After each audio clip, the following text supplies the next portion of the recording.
The elevator doors opened, and every head in the lobby turned. Not because Theodora Wynn had done anything dramatic. She hadn't announced herself or walked in late or spilled coffee down the front of her blouse, which, honestly, would have been more on-brand for a Monday morning. She had simply stepped off the elevator in a burgundy wrap dress that fit her the way expensive things fit women who didn't buy them for themselves, and the lobby of Calder Maritime Group had gone momentarily, collectively still. She didn't notice. She never did. Thea. That was what everyone called her, the long version having been abandoned sometime around the second grade, had been the in-house forensic accountant at Calder Maritime for 3 years. She sat in the back corner of the 14th floor, behind a frosted glass partition that most people assumed was a storage closet. Her desk was stacked with dual monitors, color-coded binders, and a collection of ceramic mugs with increasingly passive-aggressive motivational phrases that her mother kept sending from Ohio. She reconciled the company's most sensitive financial discrepancies.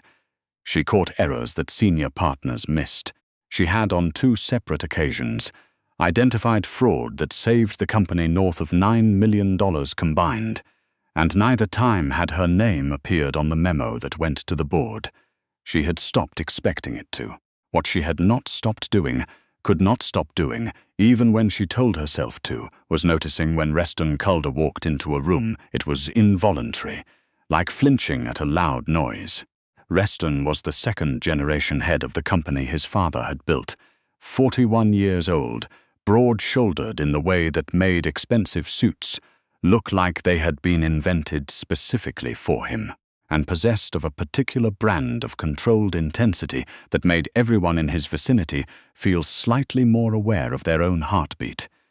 He ran Calder Maritime the way a surgeon operated, precise, bloodless, without sentiment. He had fired a VP of operations on a Thursday afternoon for falsifying a port clearance report and been at a charity gala by 8 that evening, smiling at donors like nothing had happened.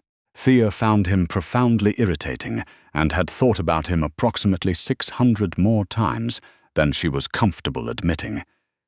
They had never had a real conversation.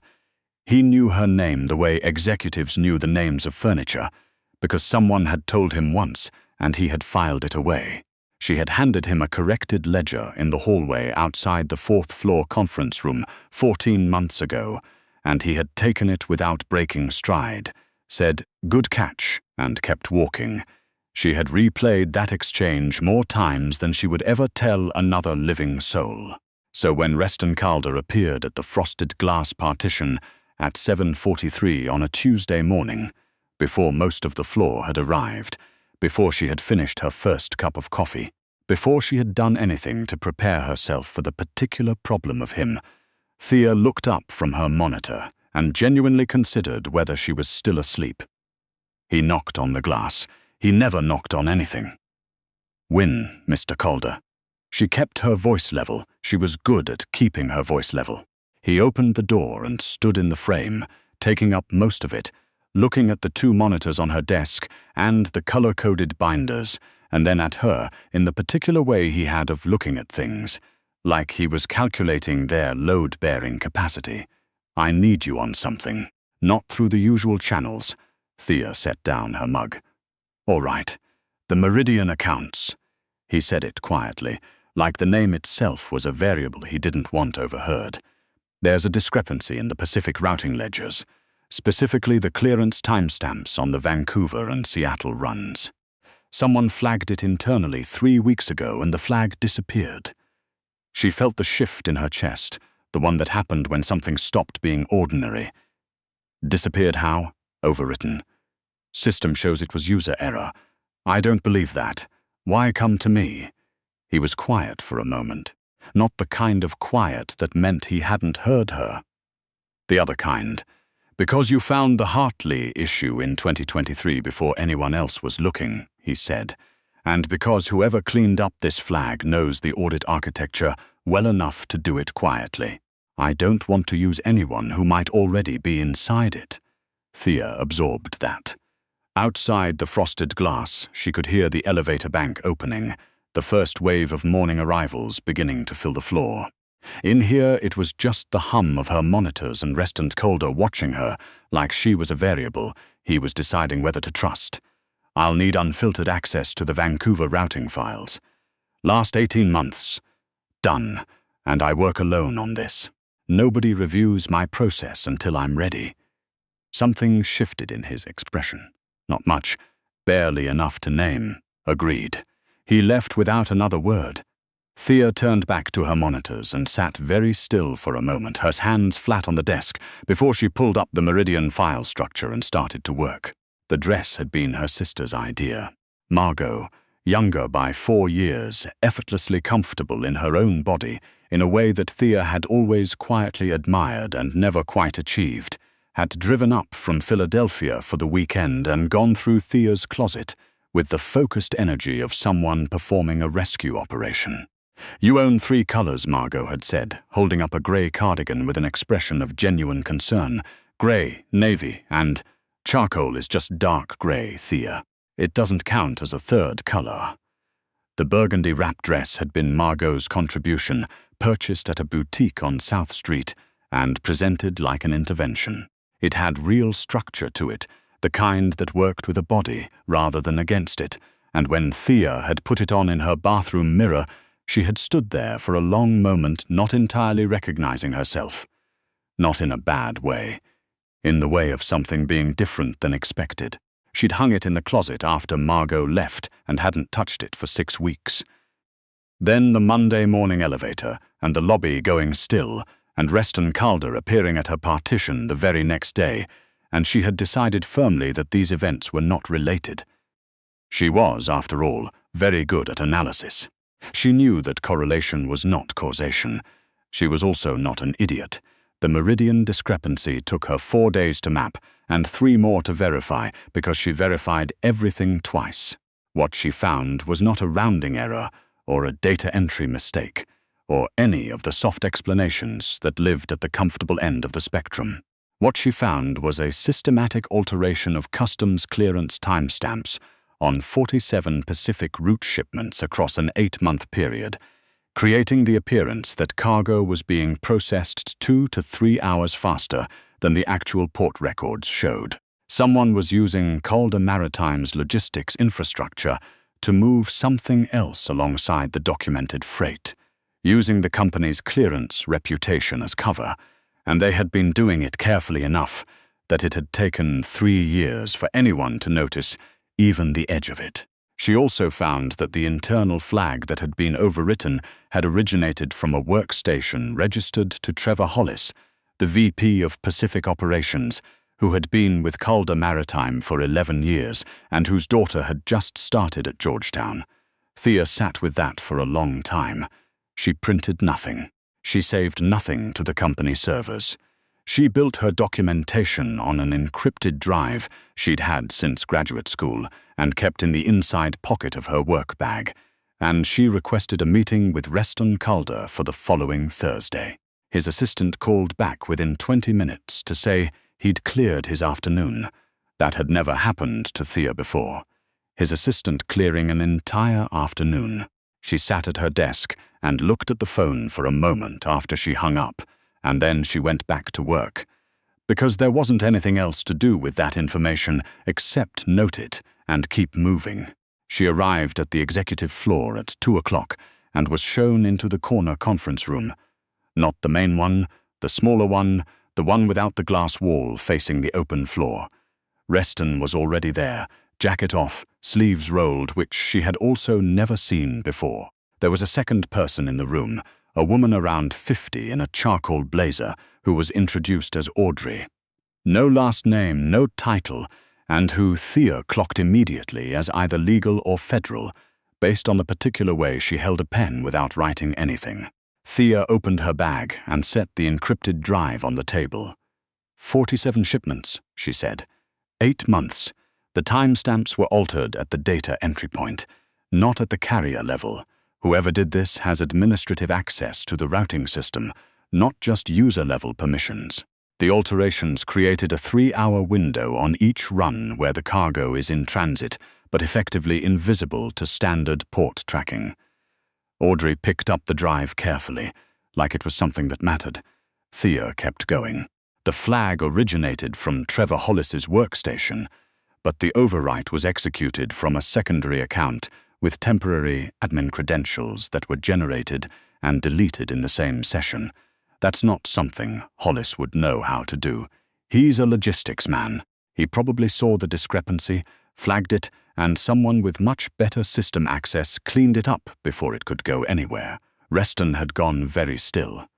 Not the usual controlled stillness. Something different. Something she didn't have a name for. "You're saying Hollis isn't the source," he said. "I'm saying Hollis saw something and was then effectively silenced by someone with deeper access.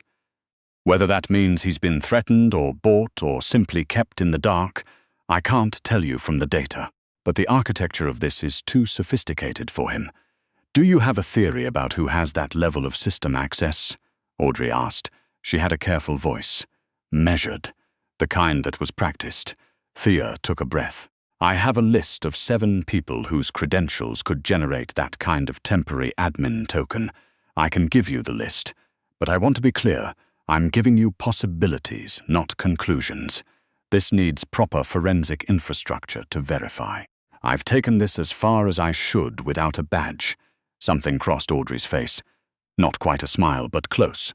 Reston looked at the drive on the table and then at Thea, and she felt the weight of it again.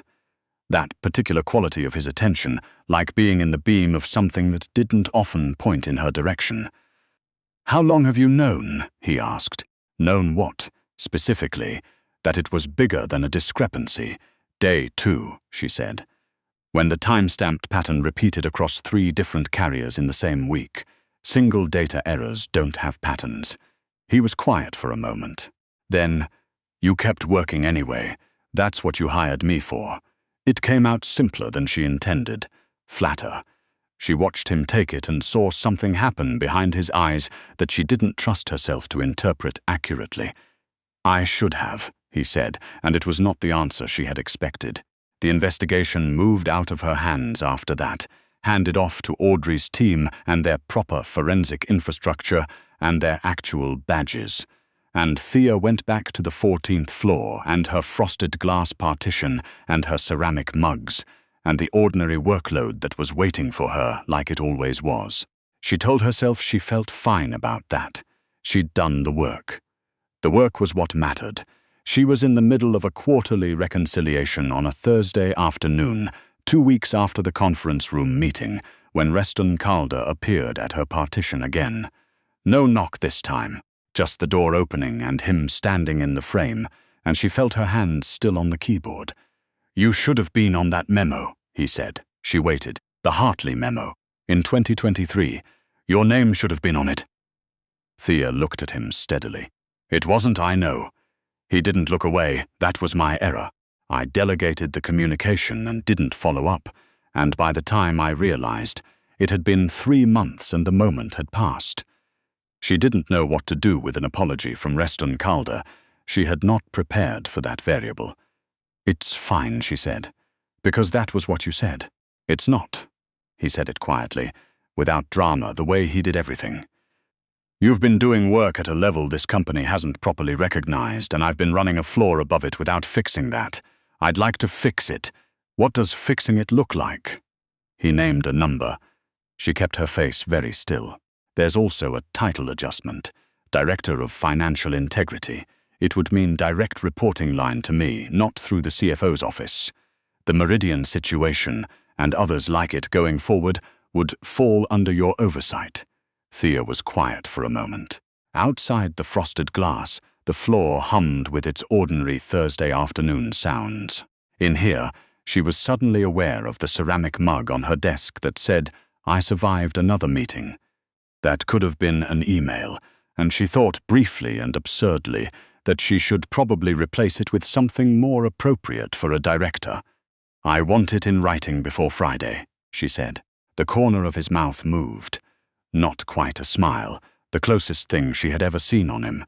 "It'll be on your desk by 5. He turned to leave, And she didn't know what made her say the next thing, probably the 3 years of invisibility behind the frosted glass, or the 2023 memo, or the way her sister's voice in her head had been getting louder lately, about saying things out loud instead of just knowing them internally and doing nothing with the knowing. "You should know I noticed when you walked into rooms," she said. "For what it's worth, in case you thought I didn't." He stopped in the doorway, didn't turn around for a moment. When he did, the expression on his face was something she could actually read. "I know," he said. "I was counting on it taking longer for you to say so." The contract arrived at 4:47 p.m., 13 minutes before 5. Thea read it twice, forensic habit, and found it exactly as discussed, with one addition she hadn't been told about, a line authorizing her direct access to all routing system administrative logs going forward, permanent and unrestricted. She thought about the frosted glass partition, about the 3 years, about 47 shipments and the encrypted drive in the inside pocket of her work bag, and the way Reston Calder's expression had looked when he said, "I know." She thought about her sister in Philadelphia, who was going to be insufferable about the burgundy dress. Then she signed the contract, sent it back, and finished her reconciliation, because the work was still there and she was still the person who did it. That part didn't change. What changed was that the door to the frosted glass partition stayed open after that. Not propped, just open. A small thing. The kind that wouldn't mean anything to someone who hadn't spent 3 years watching it stay shut. It meant something to Thea. And when the Meridian case closed 8 months later, 6 arrests, 2 of them internal, a federal commendation that mentioned Calder Maritime's cooperation in terms that made the board very happy.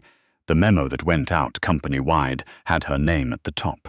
She saved it, not the digital version. She printed it and tucked it into the first page of a new color-coded binder, which she labeled in her neat, precise handwriting, and set on the corner of her desk where the ceramic mugs used to be. Some things you put somewhere you can see them, not to prove anything to anyone else, just so you don't forget that it happened, in the particular moments when forgetting would be the easiest thing. Thea Wynn had never been good at taking the easiest thing. That, more than anything, was the reason she was exactly where she was.